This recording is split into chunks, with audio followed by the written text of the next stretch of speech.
अस्सलाम वालेकुम मेरे सादा से पाकिस्तानी। मेरा नाम रेहान तारिक है और आप मेरा यूट्यूब चैनल और फेसबुक पेज देख रहे हैं। करोड़ हा दुरूद आक़ाए दो जहां नबी मेहरबान मोहम्मद मुस्तफ़ा सल्लल्लाहु अलैहि वसल्लम पर। और इस दुआ और इस उम्मीद के साथ इस व्लॉग का आगाज करते हैं कि अल्लाह रब्बुल इज़्ज़त इस मुल्क के फैसला साजों के दिलों में सादा से पाकिस्तानियों के लिए नरमी पैदा कर दे। वैसे तो ये इंतहाई मुश्किल और इंतहाई जुए शीर लाने के मुतरादिफ दिखाई दे रहा है, क्योंकि रात के इस पहर जब मैं आपके सामने आया हूं, आपसे मुखातिब हो रहा हूं, तो एक इंतहाई अच्छी और बड़ी खबर सामने आई है कि जिस वक्त रात के वक्त कोर्ट रूम नंबर 1 खुला, चीफ जस्टिस को खुद आना पड़ा। चीफ जस्टिस इस्लामाबाद में मौजूद थे और धुंध के बायस, शदीद धुंध में भी ही ट्रेवल्ड ऑल द वे और कोर्ट में पहुंचे। और जिस वक्त चीफ जस्टिस कोर्ट में पहुंचे तो उस वक्त वहां पर मौजूद पाकिस्तान तहरीक इंसाफ के कारकुनान की जानिब से भी, वकला की जानिब से भी, लॉयर्स फोरम की तरफ से भी चीफ जस्टिस जिंदाबाद के नारे लगे। और सोशल मीडिया के ऊपर भी, खासतौर पर ट्विटर के ऊपर चीफ जस्टिस से ट्रेंड कर रहे हैं और मुबारकबादें पाकिस्तान तहरीक इंसाफ की जानिब से एक दूसरे को दी जा रही हैं। और क्यों ना हो, क्योंकि रात के पिछले पहर जब कोई ये तवक्को नहीं कर रहा था और सुबह से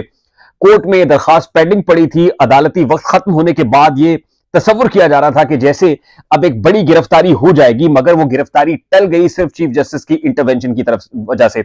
और आपको पता होना चाहिए कि आज जुडिशल कमीशन का इजलास था। जुडिशल कमीशन के इजलास में जो चारों सूबों के चीफ जस्टिस भी मौजूद थे, चीफ जस्टिस ऑफ पाकिस्तान भी मौजूद थे। खासा मसरूफ दिन था, क्योंकि जुडिशल कमीशन के इजलास के अंदर जो है ये तमाम तर मेंबर्स मौजूद होते हैं और सरबराह judicial commission chief justice of Pakistan होते हैं। इसी वजह से आज चीफ जस्टिस सारे के सारे मसरूफ थे और अदालती वक्त गुजर चुका था। मगर कौम की बेटी जो इंतजार कर रही थी कि किस वक्त चीफ जस्टिस या अदालत खुले और उसको रिहाई का परवाना, यानी रिहाई तो नहीं, जमानत का परवाना या हिफाजती जमानत का परवाना, एक प्रोटेक्टिव बेल, एक प्रोटेक्शन जो है वो महसूस हो सके। और फाइनली 9 बजे जब चीफ जस्टिस पहुंचे, अदालत खुली और बाकायदा जिरा शुरू हुई, तो एडवोकेट जनरल भी मौजूद थे। चीफ जस्टिस ने इस्तफसार किया कि भी इतनी सारी पुलिस जो इस वक्त पेशावर हाईकोर्ट के बाहर मौजूद है, ये सिर्फ एक निहत्ती लड़की को गिरफ्तार करने के लिए आई है। आपको पता होगा कि जरताज गुल साहिबा जो पाकिस्तान तहरीक इंसाफ की वॉरियर है, पाकिस्तान तहरीक इंसाफ के लिए डटी हुई हैं, बावजूद इसके कि उनको तोड़ने की कोशिश की गई, मगर कोई प्रेस कॉन्फ्रेंस जरताज गुल की तरफ से नहीं आई जिसमें वो अपने आप को डिस्टेंस कर रही हूं, तहरीक इंसाफ से अलहदगी इख्तियार कर रही हूं और कहें कि मैं सियासत से किनारा कशी इख्तियार करती हूं। ऐसा कुछ भी नहीं हुआ, कोई किनारा कशी इख्तियार नहीं की गई, बल्कि जरताज गुल कप्तान के साथ खड़ी हुई। और वो तमाम तर खवातीन खासतौर पर जो इतने मुश्किल वक्त में भी, कड़े वक्त में भी, सनम जावेद हो गई और इवन आलिया हमजा साहिबा हो गई, वो इस वक्त जेल की चक्की पीस रही हैं, जेल की हवा खा रही हैं। तो जाहिर है इनको बहुत क्रेडिट जाता है, खासतौर पे उन लोगों से जो अपने आप को सीजन्ड पॉलिटिशियंस कहते थे और ये कहते थे कि उन्होंने बड़ा एक्सपीरियंस है उसमें, वो फवाद चौधरी हो, जेएलएम के चौधरी क्यों ना हो, कोई भी उस तरह से डट के नहीं खड़ा हो सका जिस तरह से खवातीन डटी हुई हैं। और जरताज गुल साहिबा आज सुबह ही पेशावर हाईकोर्ट पहुंची थी और इस वजह से पहुंची थी कि उनको राहदारी जमानत दी जाए। राहदारी जमानत के लिए उन्होंने एक पिटिशन, एक प्रेयर डाली थी, मगर ये टेकअप नहीं हुई थी, केस लगा नहीं था और अदालती वक्त गुजर गया। लेकिन वो बड़ी इस्तकामत के साथ, सब्र के साथ पेशावर हाईकोर्ट में मौजूद रही। अब आपको पता है कि उनकी मौजूदगी की बुनियादी वजह यह थी कि इस वक्त पाकिस्तान तहरीक इंसाफ की मेन स्ट्रीम लीडरशिप समेत जो इवन तायद और तजवीज कुरिंदगान है, जो कागजात नामजदगी के वक्त तायद और तजवीज कुरिंदगान तक को गिरफ्तार कर लिया गया। तो इस वक्त भरपूर कोशिश तो हो रही है कि as quickly as possible Pakistan Tehreek Insaf के मेन स्ट्रीम जो वॉरियर्स हैं, लीडर्स हैं, कप्तान के टाइगर्स और टाइग्रेसेस हैं, उनको गिरफ्तार किया जाए ताकि इलेक्शन से पहले पहले खौफ व हिरास की फजा के साथ साथ मुकम्मल तौर पर नाटका बंद किया जाए तहरीक इंसाफ का। आज आपने देखा कि पेशावर हाईकोर्ट से एक डिसीजन आया जिसमें बल्ले का निशान पाकिस्तान तहरीक इंसाफ से एक बार फिर वापस ले लिया गया और इलेक्शन कमीशन ऑफ पाकिस्तान का फैसला बहाल कर दिया गया। लेकिन वो जाहिर है जस्टिस एजाज खान की अदालत थी, यकरुकनी बेंच था, लेकिन यहां पर chief justice Peshawar high court, chief justice of Peshawar high court जब खुद पहुंचे हैं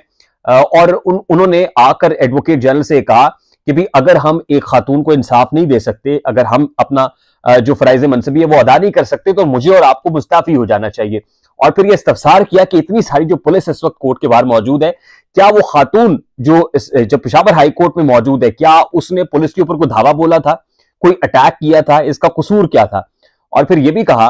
कि अगर मैं यहां ना पहुंचता, मैं यहां मौजूद ना होता, तो क्या ये खातून, ये निहत्ती लड़की सारी की सारी रात जो है वो पेशावर हाईकोर्ट में ही गुजार देती। और वो कहते हैं कि मैं क्योंकि जुडिशल कमीशन के इजलास में बिजी था इस्लामाबाद में और मुझ तक ये खबर पहुंची, तो मुझे वहां से फौरी तौर पर पहुंचना पड़ा। अब धुंध भी थी, जाहिर है मोटरवे भी बंद थी, लेकिन हमारी मालूमात ये है, इतलात ये बता रही है कि उन्होंने ऑल्टरनेट रूट लिया और वो पेशावर हाई कोर्ट पहुंचे। और जब पेशावर हाई कोर्ट पहुंचे तो जरताज गुल साहिबा ने chief justice Peshawar high court के सामने ये इस्तफसार किया कि ये लोग मुझे गिरफ्तार कर लेंगे, आप बेशक मुझे प्रोटेक्टिव बेल दे भी दें, लेकिन ये लोग गिरफ्तार कर देंगे। तो उन्होंने कहा जी ये पेशावर हाई कोर्ट है, ये हमारी अदालत है, हमारी रवायत ये नहीं है कि हम किसी को किसी की गिरफ्तारी के अहकाम जारी करें, और ये मेरी कोर्ट है, ये पेशावर है, यहां पर मेरे हुक्म के बाद आपको कोई हाथ भी नहीं लगा सकता। ये हुक्म देना था कि उसके बाद जो वहां पर कानून नाफिज करने वाले इदारे थे,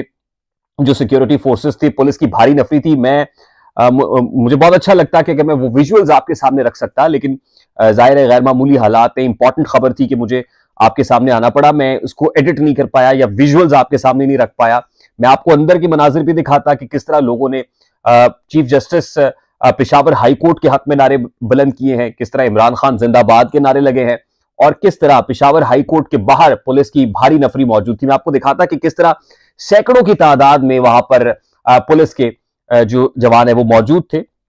और जाहिर है पुलिस के जवान भी थे, उसमें कुछ सिविल यूनिफॉर्म के अंदर लोग भी मौजूद थे, और सिर्फ एक ही उनका कल्परेट था या एक ही निशाना था, और वो ये था कि जरताज गुल को किसी ना किसी तरीके से गिरफ्तार कर लिया जाए।